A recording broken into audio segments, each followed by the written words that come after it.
Assalamualaikum warahmatullahi wabarakatuh.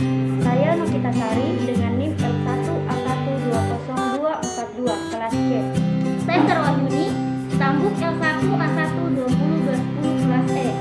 Di video kali ini kita akan membahas mengenai bagian-bagian dalam dan luar pada ternak unggas, yaitu ayam.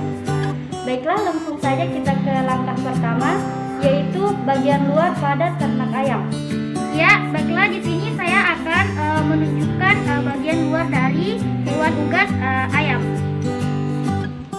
Yang pertama ada kepala, yang kedua ada leher, yang ketiga ada paruh. Selanjutnya ada jengger, ada cuping,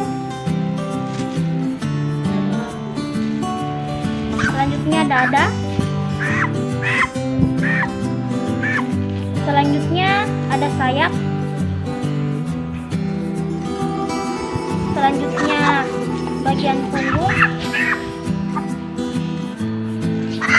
selanjutnya perut, selanjutnya ekor,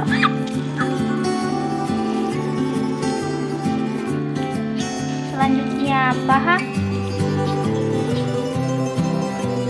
dan yang terakhir ada cakar. Selanjutnya kita ke langkah kedua, yaitu bagian dalam pada ternak ayam.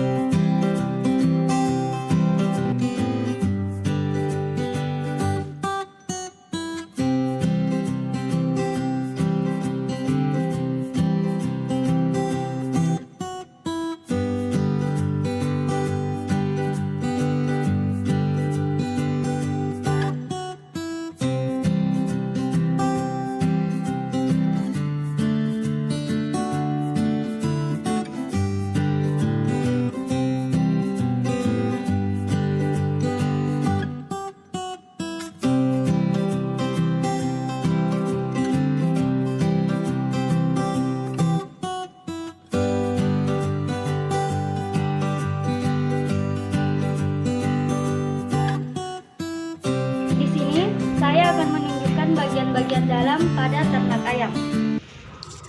Yang pertama ada sistem digestif, di mana terdapat paruh yang berfungsi untuk makan dan minum pada unggas. Paruh menghasilkan air liur atau saliva. Selanjutnya ada tembolok. Tembolok merupakan suatu pelebaran kerongkongan yang terdapat di antara proventriculus dan paruh. Selanjutnya ada proventriculus atau lambung kelenjar. Di sini terjadi pencernaan secara enzimatis yang merubah makanan sehingga mudah dicerna. Selanjutnya ada ampela. Di sini terjadi pencernaan secara mekanik.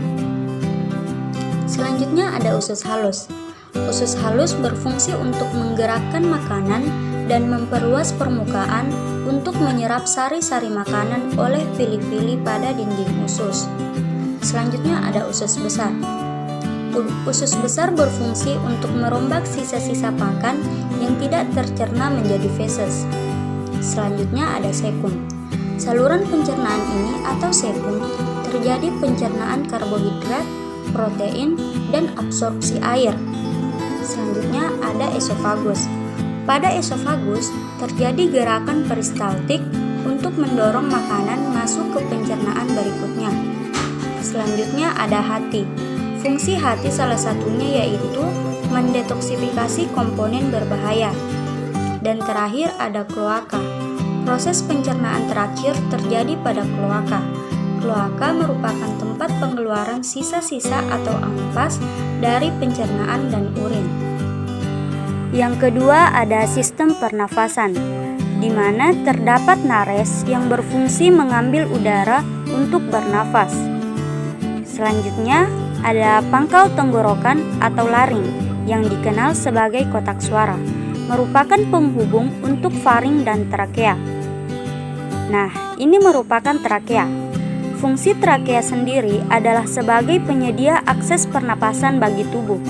Selain itu, trakea juga mampu menghangatkan serta melembabkan udara yang masuk ke paru-paru. Selanjutnya ada syrinx. Syrinx berfungsi sebagai katup penjaga keseimbangan tekanan udara. Selanjutnya terdapat bronkus. Bronkus adalah saluran udara yang memastikan udara masuk dengan baik dari trakea ke alveolus. Selain sebagai jalur masuk dalam dan keluarnya udara, bronkus juga berfungsi untuk mencegah infeksi. Selanjutnya, terdapat kantong udara atau kantong hawa yang berfungsi untuk menggerakkan udara melalui paru-paru selama inspirasi dan ekspirasi. Selanjutnya ada tulang pneumatik. Tulang pneumatik sendiri ada beberapa macam, salah satunya humerus, yang berfungsi sebagai penyisipan otot dan titik originasi untuk sejumlah otot, termasuk deltoid dan pectoralis. Selanjutnya ada kantong empedu yang digunakan tubuh untuk mengemulsikan dan mengabsorpsi lemak sebagai persiapan untuk pencernaan. Selanjutnya terdapat jantung. Jantung merupakan organ vital yang berfungsi sebagai pemompa sirkulasi darah. Dan terakhir ada paru-paru. Paru-paru ini berfungsi sebagai organ pertukaran darah. Yang ketiga ada sistem sirkulasi jantung. Di sistem sirkulasi jantung ini terdapat vena dan aorta. Vena sendiri berfungsi untuk membawa darah yang kaya karbon dioksida kembali ke jantung. Sedangkan aorta berfungsi sebagai transit bagi darah dari jantung ke berbagai organ. Yang keempat ada sistem ekskresi, di mana terdapat ginjal yang berfungsi menyaring zat-zat buangan atau limbah dalam tubuh, baik yang berasal dari makanan maupun zat beracun. Yang kedua paru-paru, sebagai tempat pertukaran oksigen dan karbon dioksida. Yang ketiga ada kulit. Kulit berfungsi melindungi permukaan tubuh secara mekanik. Terdapat kemungkinan memasukkan zat-zatnya, mengatur temperatur tubuh sebagai kelenjar sekresi, yaitu keluar keringat, tempat berlangsungnya respirasi. Dan terakhir, di kloaka. Kloaka merupakan tempat pengeluaran sisa-sisa atau ampas dari pencernaan atau feses dan urin. Yang kelima ada sistem imun, di mana terdapat timus. Fungsi timus belum banyak diketahui secara pasti. Beberapa dugaan diantaranya menghasilkan timosit atau limfosit. Selanjutnya ada bursa Fabricius. Bursa Fabricius adalah organ limfoid primer yang fungsinya sebagai tempat pendewasaan dan diferensiasi sel limfosit B yang berperan menerima dan memberi reaksi terhadap benda asing yang masuk ke dalam tubuh. Selanjutnya ada limfa. Limfa mempunyai fungsi untuk menyaring darah dan membuang partikel antigen yang sudah tua. Terakhir ada sistem reproduksi, di mana terdapat testis. Testis adalah organ reproduksi pada ayam yang berfungsi memproduksi spermatozoa, seminal plasma dan hormon testosteron. Selanjutnya ada epididymis. Epididymis berfungsi sebagai jalannya cairan sperma ke arah kaudal menuju cauda epididymis. Dan terakhir ada ductus deferens. Di dalam saluran ductus deferens, sperma mengalami pemasakan dan penyimpanan sebelum diejakulasikan. Itulah tadi pembahasan mengenai bagian dalam dan bagian luar pada ayam.